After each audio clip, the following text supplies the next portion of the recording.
apelido é Gracinha.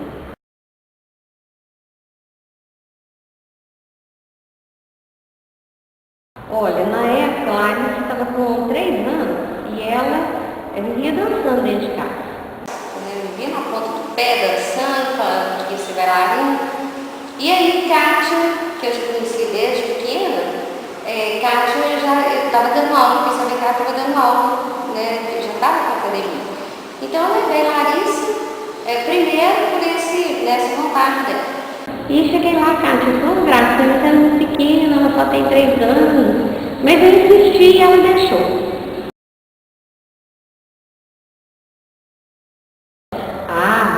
Nossa, Larissa toda a vida foi muito extrovertida, então ela ficou mais ainda.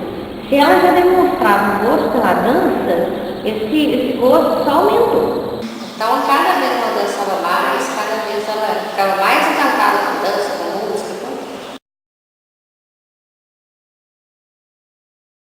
No primeiro momento, porque aqui nesse fazenda não tinha, era só a Kátia. E depois, quando apareceu outras oportunidades, né, aí a gente tinha assim, um vínculo tão grande que não tinha motivo, não tinha porquê deixar. Então, aí ela foi só seguindo.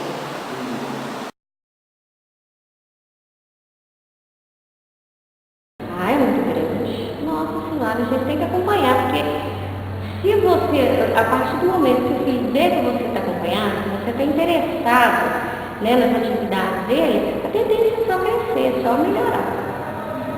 Então é fundamental.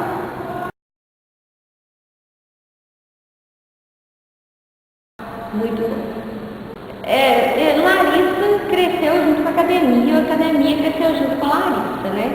Então, assim, é muito gratificante. Muito gratificante. Eu fico emocionada com o momento. Porque foi assim, foi muito bom, foi muito. Aí não tem nem falar.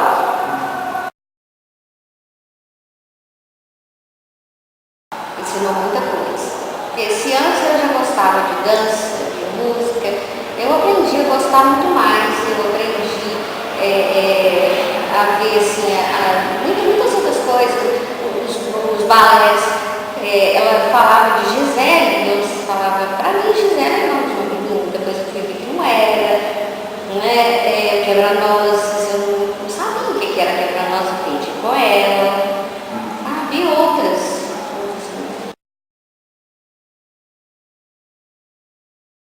Olha, eu acho que que as mães todas deveriam olhar mais para os seus filhos e pensar, né, atender aquele pequeno pedido que o seu filho faz. Eu quero dançar, eu gosto de dançar, eu quero fazer uma atividade física, que não é um esforço, que faça porque o retorno é muito grande, é muito grande.